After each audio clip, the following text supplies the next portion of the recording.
Now, we're going to put some transitions in our clip. Let's go to our Central Graphics window and type in gradient.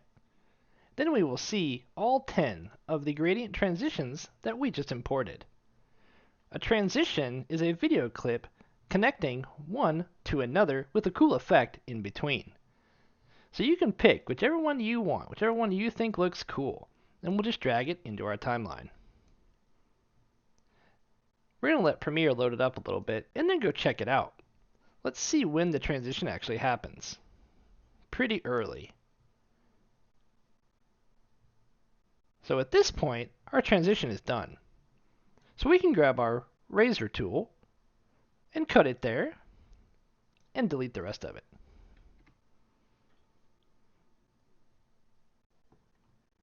Now, I want to take my gradient or my transition on my timeline and move it in between the two clips, my logo and my billboard. We got to do some testing to make sure that our transition looks good from one scene to another.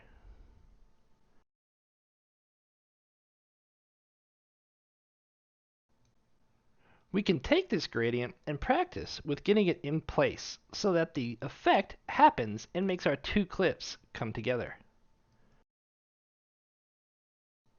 We can even speed up our gradient by right-clicking, going to speed duration, and turning it up to 200.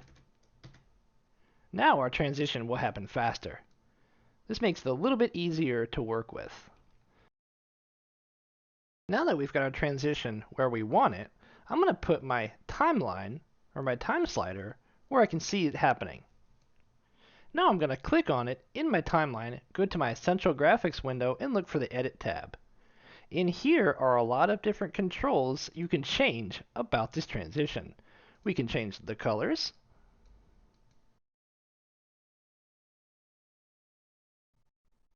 the stroke color, and if we even want a stroke on it all. You can change your gradient to look any way you want, any color scheme you think is cool. You can always go back and test it to see what it looks like in real time. You can add more gradients or more transitions to all of your clips. If you want to use the one you've already created, you can hold Alt or Command on PC, click and drag, and it will duplicate what you already have.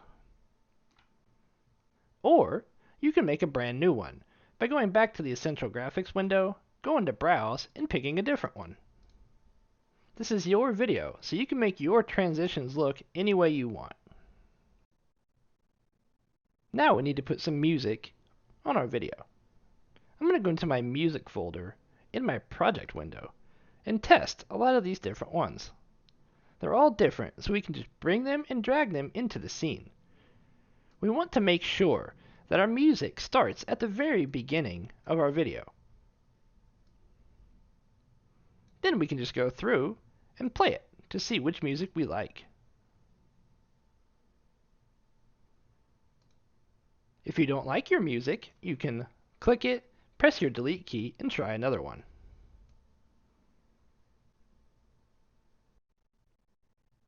Once we've got music that we like, we can't let it run for as long as it wants to, because it will go way longer than our video. So we need to grab our razor tool and cut it right where the end of the video happens, right after our outro, and then delete the rest of it. We want to put a nice fade out on our video. So what we're going to do is go to the Effects window, in our Project window, go to Audio Transitions, Crossfade, and look for Exponential Fade. We're then going to put the exponential fade on the end of our audio clip. This fade can go as long or as short as you want it to. It will take some testing to see what sounds good.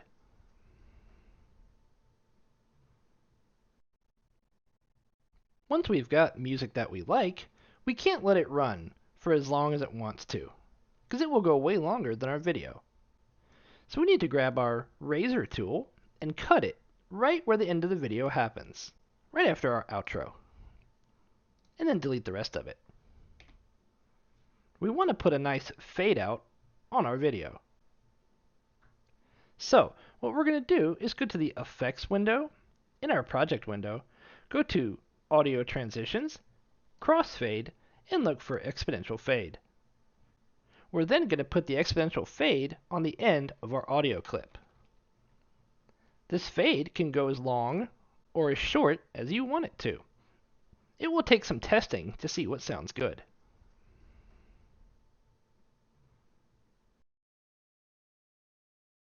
Once we have our video all done in Premiere, it's time to export.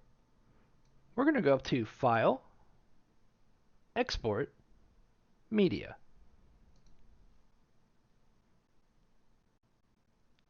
In this screen, we want to make sure it says H.264. We want to make sure Export Video and Export Audio have check marks. We then want to click on the blue letters to rename our video and call it whatever we want, and then save it wherever we want.